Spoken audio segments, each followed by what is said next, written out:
Welcome to Lift Your Legacy. My name is Jacob Prupp, father, husband, and rabbi. And each week we bring you an inspiring person or message to help you unlock your inner potential and create change that will impact the future.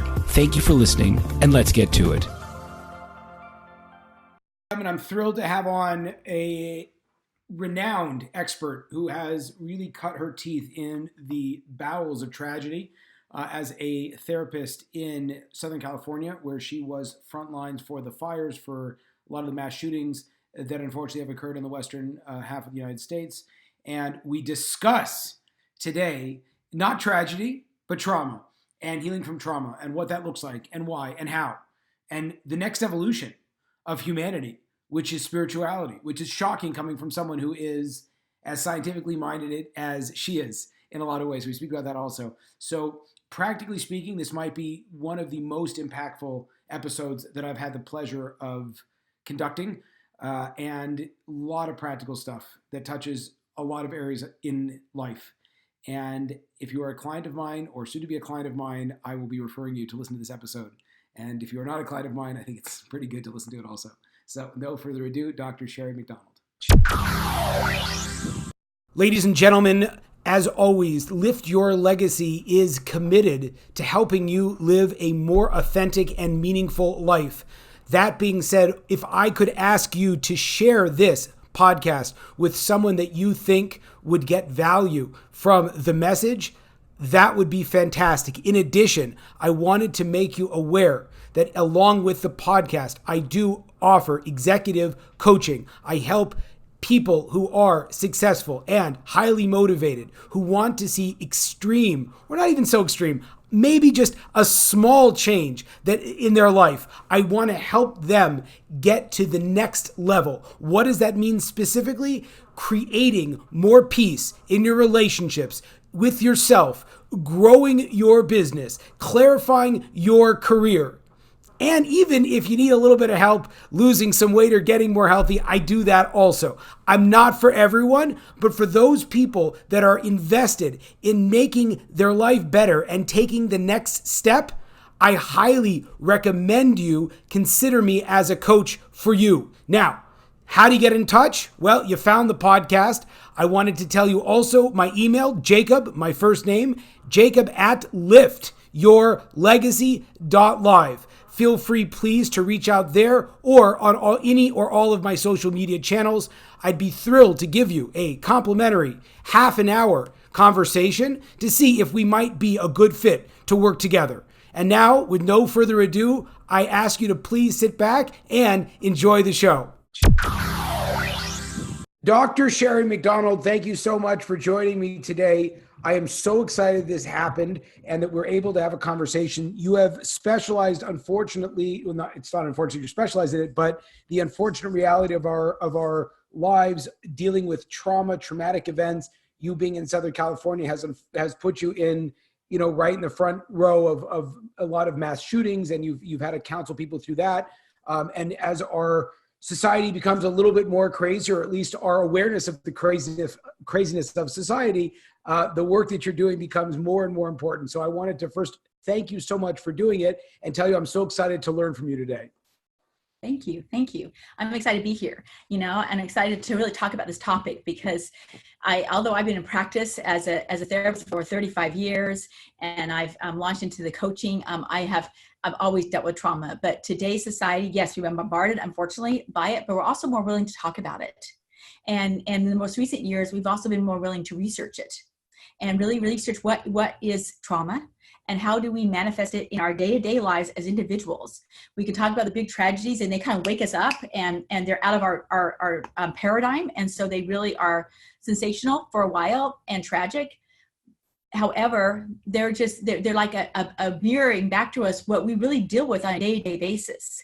And so I was really woken up myself years ago when the anthrax scare came, and a reporter on the news stopped a woman in the streets in Egypt, and she's like in the 30s, and he said, "What do you think? What do you think about 9/11? How do you feel about America having to deal with this?" And she looked at me and she said, "I'm glad it happened," which is horrific. Who says that? And she goes, because now Americans know what it feels like for me every time morning when I walk out my front door. And it was a wake-up call that me is me, you, each of us. We all carry this unresolved grief around, and that through developmental trauma, through heartbreaks, through real losses. I mean, life losses. Everything's a loss, but life losses. And we don't really recognize lost dreams, and we don't really recognize them as trauma. And so now that science is kind of caught up and people are willing to talk about it, the research is showing that we carry trauma down to the cells of our body. And so although as a clinician and therapist for 35 years doing talk therapy, I realized that's not enough. And so my clients have taught me I need to do more. And I've had impressions and been directed and led to other modalities that in my little world I didn't know existed. And so such as my hypnotherapy training, and that is really what my PhD is in, and how that helps trauma. My reprocessing therapy, the EMDR, my yoga certification, because we to release trauma, we have to do it in our body. My energy work, and or just the beginnings of it, and how we have to take personal accountability for our lives. And so in that process, and the catalyst that really got me like wanting to talk about it to more people and be on this podcast was the unfortunate events that hit all at once. The Route 91 Las Vegas shooting, the borderline bar shooting that was 5 minutes from my office, the mass fires that hit the 83% of the mountains. Yes, I got flooded with clients during those times, but it helped me really stop and think. They're not getting well by talking. We got to get out of this therapy room, get them back into their world, into the community. We got to help the community stop being fractured, because now you look at the heels and you can see they're burnt, they're fractured. And so how we heal as individuals, and then join hand in hand as a community, and keep growing forward, because every day we can look on the news and see a fracture, but where we see also the hope, the kind acts, the healing hearts. We have a choice to look at which one we want to see. We have a choice, but we need direction, and we need support. So I wrote my recent book, Heal Your Trauma, Heal Your Marriage, 7 Steps to Rebound and Rise. And 7 steps, really there are 8 steps. How each step is a step for developing healing as individuals, then be healers. So we heal from the inside out. We act on it, mind, body, and spirit. Then we can share that in the community, and then we can work with the community, and then we can be healers ourselves to help others heal. And because we have to do the complete circle for full healing. Okay, so let me thank you for sharing that. I would love to sort of delve into some of the details a little bit with you. So one of the things it sounds to me that you're saying is that our obsession or our fascination, again, when we take out the incentives for advertising that the media has to just kind of get eyeballs. But one of the reasons why the eyeballs flock to the negative news, and especially when you have these, mass shootings or large amounts of trauma, is that we are identifying with pain and trauma that we have experienced in our own life. And so that's what, so to speak, makes us gravitate towards the tragic events. Is that accurate? Yes, that's accurate. Very good. Okay. So if you are finding yourself drawn into, and I'm just saying candidly for myself, we are at the time of this recording, there was a shooting yesterday, and automatically my inclination is, okay, let's find out all the information, and great. I'm so excited that there's all, people on Twitter, they're filming it so I can feel like I'm part of the action. And what that indicates is, what you're saying is that there's a lot of unresolved trauma that I'm connecting to through this terrible event. Correct. Great. So, it is what it is. So how does one go about, I guess, what's the first step? When you acknowledge, so to speak, you have a problem or you have this stuff going on, is it about figuring out what the trauma is, or is it like, how do you take a person through this healing process? So one is, I think we first buy into that we all have some developmental trauma, and you want to call it unresolved grief because that's probably feels more accurate, and so and the tendency, the conditioning of our society is to just move forward, just move on, and rather than move through. And so when we buy into, okay, I probably have something that I haven't moved through yet, that's when you start where you're at. And then at the beginning, you may not really know what is my trauma. You may not key into it and call it a trauma, call it unresolved grief, call it anything. You may not even remember at the beginning. Some, unfortunately, a lot of addictions, for instance, they're finding is associated with abandonment from 0 to 2. Now, this is precognition. You're not going to have memory of it, Right. So that's going to take some therapy to really figure that out. But so the first step is to acknowledge there's probably something and be curious. We're so busy black and white thinking, which, i.e., is trauma. When we do black and white thinking, we're traumatized. Is trauma thinking. But when we get that, hold on. You gotta hang on. Explain that, please. Okay, black and white thinking is either or. I'm all good, I'm all bad. I'm traumatized or I'm not. Rather than think, okay, I'm curious. There may be something there because I'm just like you said. I'm drawn to this, so maybe there's something there in me. That acknowledgement is the first step. Okay, I don't know where it's at, so I want to wake up, and I call that reawakening. And the reawakening is I'm going to take accountability. So the person that, and I'm really fascinated by it. So if we're talking about a person's fundamentalism, let's say if a person exhibits fundamentalist tendencies, usually that indicates that there is some unresolved trauma. Yes. Which is why they're finding that everyone everyone loves to pick on ISIS, but it's like overwhelmingly that the profile is, it's not about being impoverished or about necessarily any kind of social injustice that these people are feeling, but usually have deeply affected, emotionally hurt young men that don't have a place to express that. So whenever you start to see, you're saying black and white thinking, or is it the intensity of emotion? If I love football, is that also indicative of trauma, or only how do you separate between an intense love and passion for something external, let's say football, versus being drawn to a fundamentalist religion or fundamentalist practice of religion or something like that? That is probably on an individual basis, because sometimes it's personality. You can't just say if somebody's overexcited about football, they have black and white thinking and they're traumatized. But some people they use that as escapism and it's deflection. Totally. And so they don't know how to express emotion, so they do it that way vicariously. So it could be trauma. So that when we start where we're at, that's where the curiosity comes in. Look for those areas. Why am I so drawn to this? Yes. Okay. Yes. And where do I get from it? Right. And where am I? Is it taking me from? Because a lot of times we'll do a lot of good things to avoid dealing with this and this. And so we do work all around it, so we don't have to do this or get anyone to pay attention to this. And addicts are really good with that. And so we delude ourselves. So our full goal is when we say start where we're at and we take that accountability for life, we're really addressing emotional honesty, where we start to become impeccable with ourselves. We're keying into and looking at ourselves and say, okay, every sentence I verbalize, I do with the intention for self-preservation. So why am I structuring this sentence, or why am I focused on this thing? Is it about me? Is it about them? Is it about trying to self-preservation, that Maslow's hierarchy? Am I just at the preservation level? Or have I evolved and I'm really other-oriented? Or I've evolved my authentic self and I really see the bigger picture here of how we're all hand in hand in this together. And so we only know, but we do when we can work the steps through talk, symbolism, rituals, mind, body, and spirit. These things kind of percolate and they come up, and these ahas come out. And then we can say, you watch football because you really enjoy football, and you have you're an extrovert, and so you're really expressive. You're an introvert.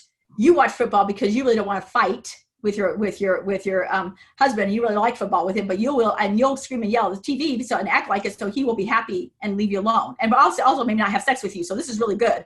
So which one is because you've been abused as a child and you don't like sex. So this is so there's so many levels that people agendas. So only we know our agenda.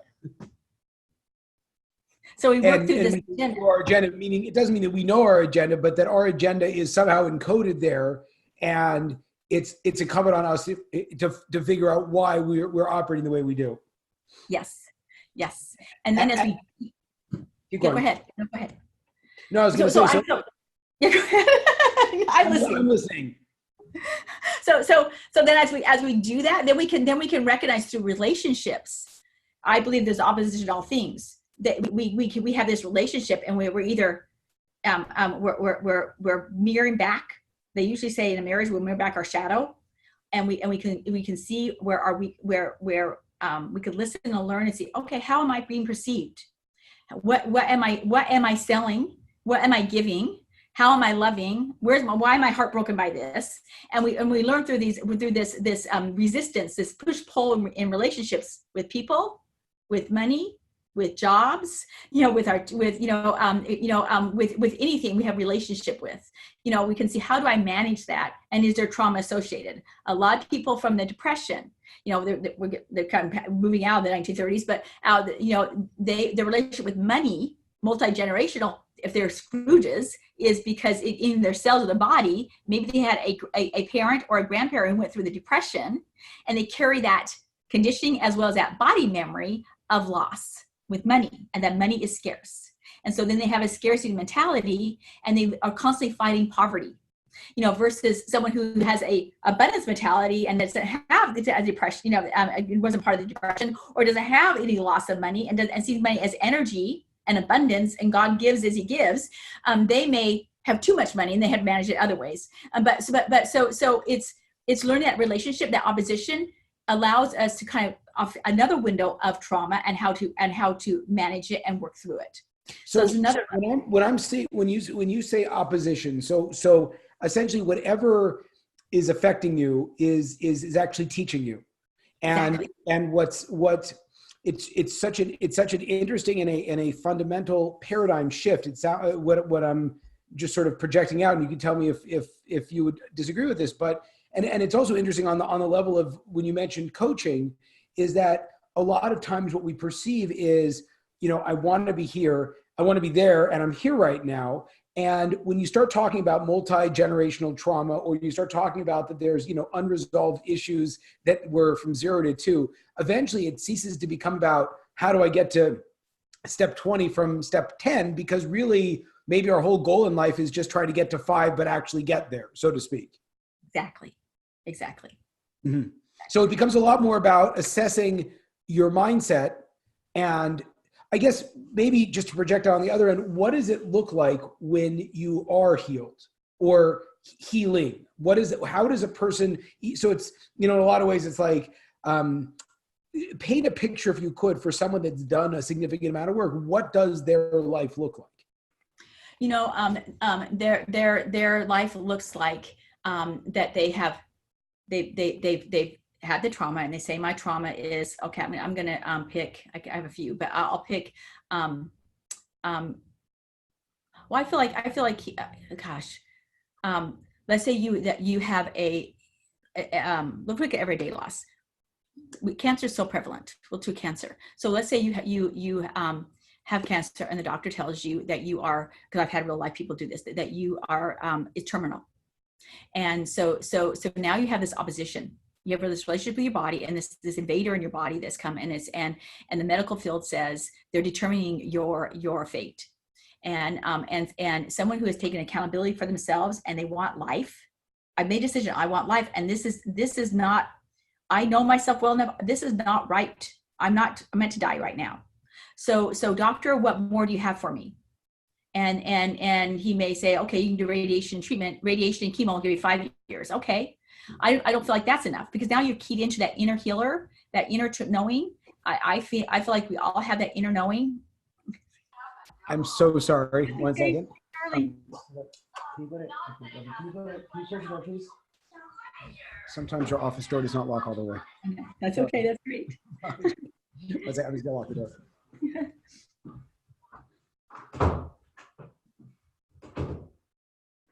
This is the benefit of not doing live TV. Okay, go ahead. I'm sorry. So walk me through it again. So the person says, we'll start from we'll start from a clean place.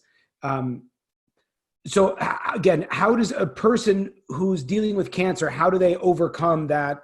Like, how do they deal with that? They first take accountability for their own life, and they decide, I want, this is a gift. This is a curse. We go through that. I need to grieve this loss. I need to go through and say, this is a loss. I don't have perfect health right now. And then I make a decision what I want to do about it. And if I want to live and breathe life, then I'm going to do the work it takes, mind, body, and spirit, to choose life. And as you go on this journey, a person who's evolved, even with this tragedy, they will know that they're supposed to choose life, or they're supposed to choose that I know my contract's over. And so even dying doesn't have to be traumatizing. It can be accepting. We all die. We all are born and we all die. And so a person, let's say, who wants to live and who combats a terminal illness, they will study their cancer. They will work with every support system they can. They will discern through prayer what kind of treatment they need to have and what they need to do. They will embrace each step of waking up, rejuvenating through this, okay, with the relationship with cancer and kind of define it, gain a sense of self, work from love, not fear, make the choice of how to combat it and how to speak up for themselves, intuitively listen to what they already know, where they've already been blessed, which I think God blesses with lots of gifts. So they use their inner gifts, their inner knowledge already. Then they're ready to seek for inspiration, because they recognize there's more in this world than is us. And whatever their belief system is, we all can get inspiration, is my belief. And then they rise to the occasion. And when the rise to the occasion is, they are healed at that time and they're giving back. I love the Tuesdays with Maury. I don't know, it's a book that was written by Albert, and Maury did that. He rose to the occasion. Even though he was dying, he was a teacher clear to the end. He chose to go on 60 Minutes and teach the world about how to die gracefully with cancer and accept his plan. Then I have a mentor, Cheryl Canfield. She wrote a book. She was supposed to be profound. It's profound healing. You're supposed to be dying well, but through profound healing with her cancer, she did her own 12 steps of kind of the map I just talked about, and she miraculously healed herself from cancer. And so the doctors, she was given 5 months to live, and so because her contract within herself was to live, and then she became a teacher. She gave, and she serves and gives back. She wrote her story, and then she teaches. And so because she did the mind, body, spirit, she learned self-hypnosis. She wrote her dreams. She studied her cancer. She learned it fed on oxygen. It healed by oxygen. So she went on walks, and first she had to crawl. She decorated her whole house for healing elements. She had a fountain, she did a lot of prayer. And so she knew she was going to heal. And so as we gain this relationship with ourselves, I'm sorry, when you say she said she was going to heal, what does that mean? That does that mean that she actually, I'm just trying to work out, to what extent is it about accepting and learning to love and learning to be at peace with what happens? Or is it like, I really want to cure myself of what's going on over here? You hear the difference of what I'm asking you? Yes. You said she wanted to heal, but it's like, if you have a terminal illness, do you really expect it to heal that? Or is it more about like learning how to just deal with it, what it is? Okay, both. I think that the wanting isn't really the healing, but the okay.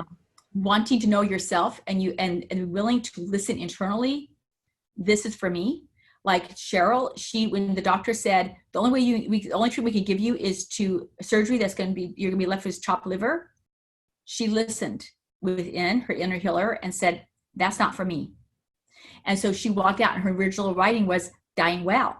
She figured the doctor only gave her one choice, but as she prepared to die well and used the modalities of self-discovery, and mindfulness and listening and pondering and writing and symbolism and did that and studied her cancer, she evolved to, oh, I'm supposed to live.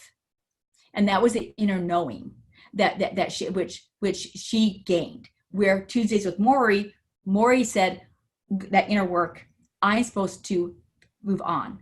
And so I'm going to teach that as I go out with the peace that's meant to happen when we pass on.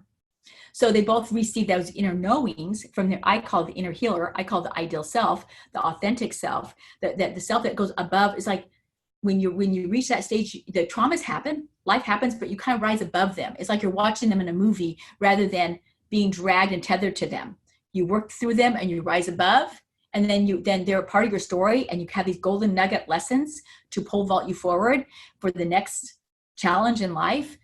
But if you don't rise above it and with those golden lessons and apply them, you're dragged through the mud. It's like you're tethered to a horse and you fell off, and then they're dragging you through the mud, and you're just holding on for life to hoping you'll make it through. And sometimes you do, and sometimes you don't.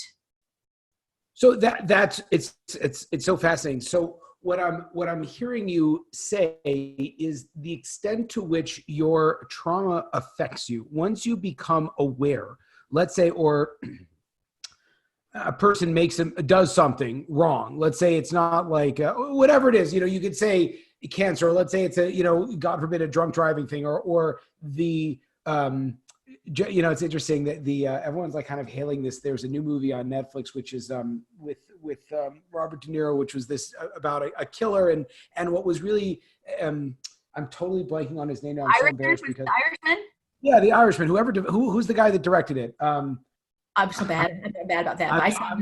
He's been someone I've followed for whatever. He's done basically the same movie 100 times for 3 decades. And the fascinating thing is that each time the characters get older. But what I found fascinating about this final thing was that the guy that had been the bad guy spent the last half of the movie basically reflecting on what his life was as being this murderer person and how it affected his family and stuff like that. So in a case where, let's say, I inflicted the tragedy on myself, or I was been drinking for years and now I get out and I look at my family and I'm like, oh my gosh, what did I do? Or I drunk drove and I killed this person and now I create all this trauma in the world. So the question would be, in a situation like that, to the extent to which I'm still in it is when I'm dealing with like the feeling bad about myself, feeling bad about those people, feeling like guilt and frustration. And once I've kind of worked through it, I'm able to look at it, learn, and basically you're saying be proactive in terms of trying to heal the old relationships and or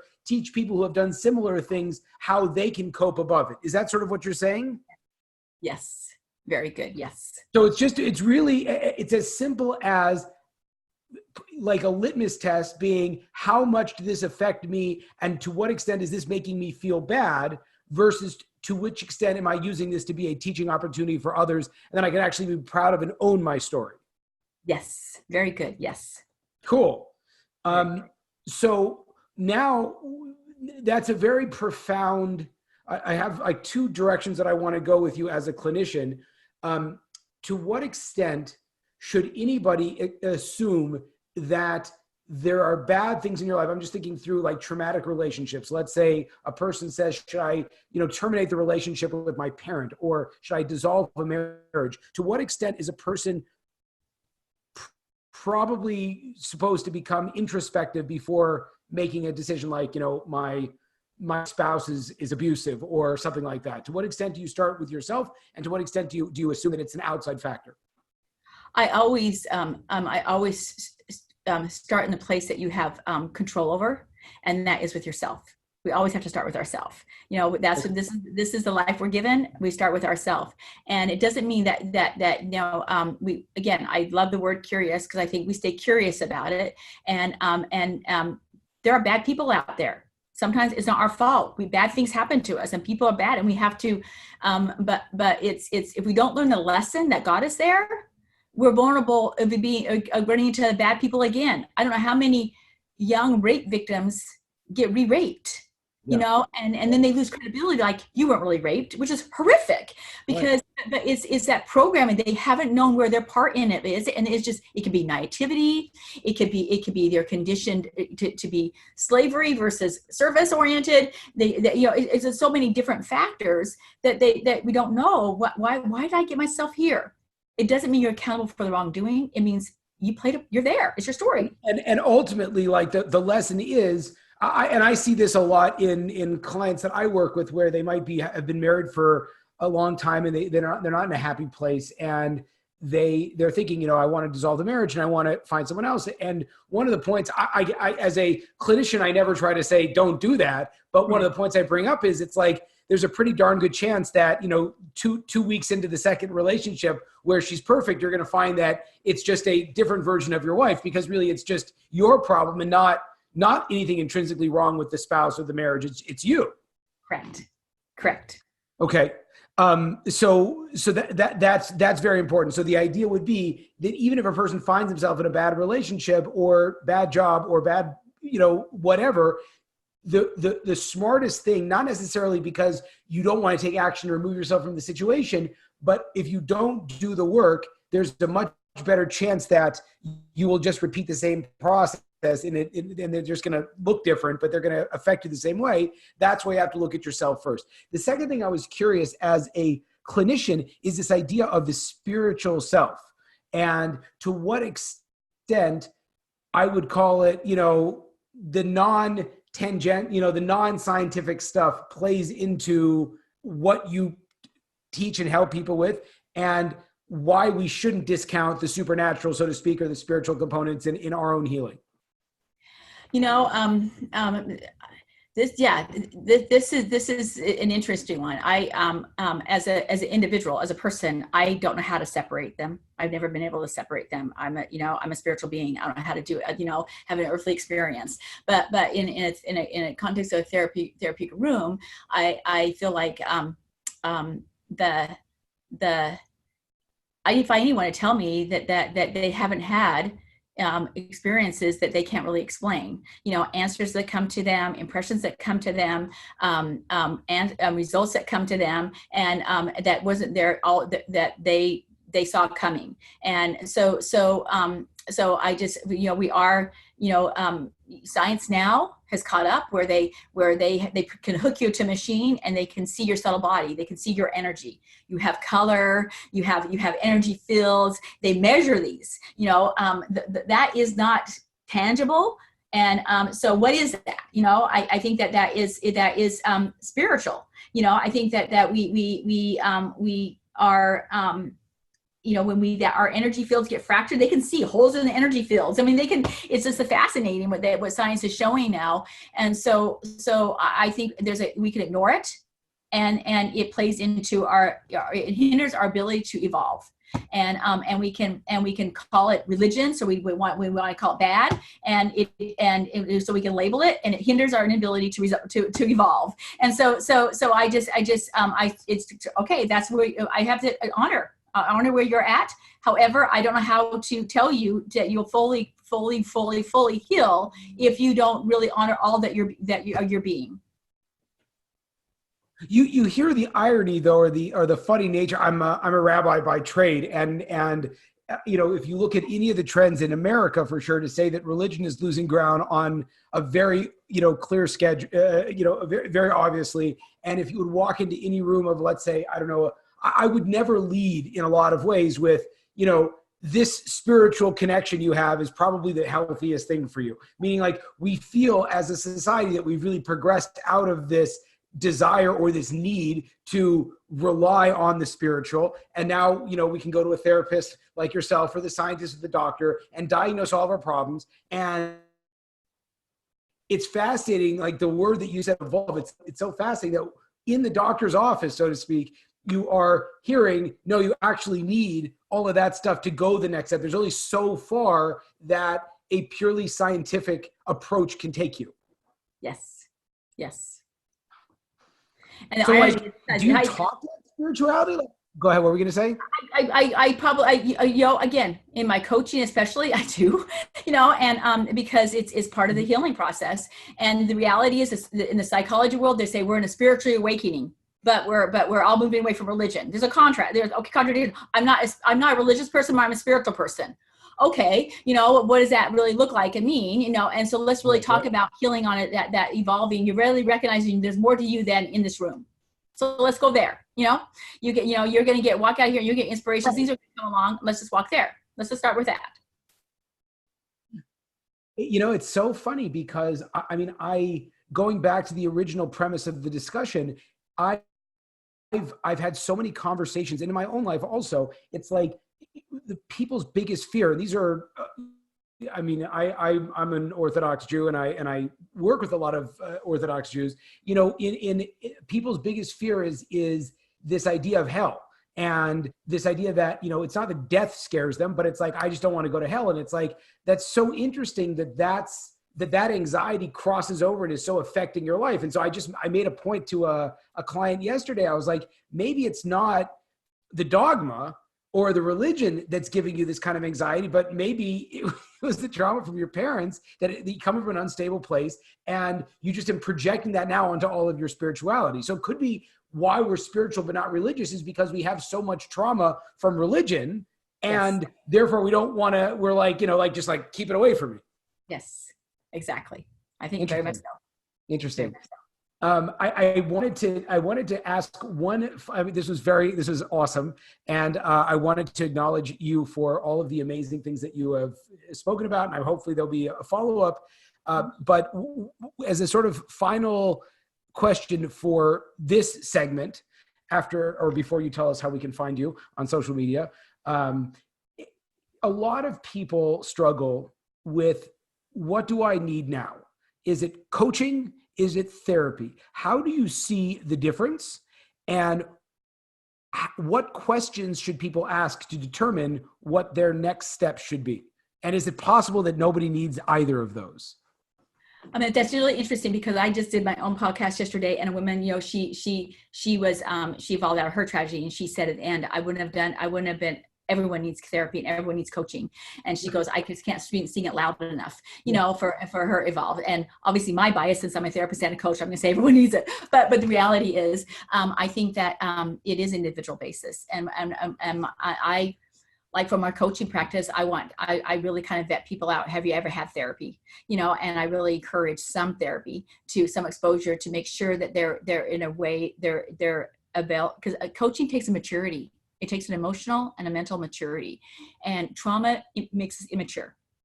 It's not that, it just does, because it impacts us. A lot of developmental trauma happens during those development years, and we get stuck emotionally and mentally in those traumas. And you need to find out where you're starting at. Are you ready for coaching? Because failures that happen in coaching, I think, is because the person isn't ready for it.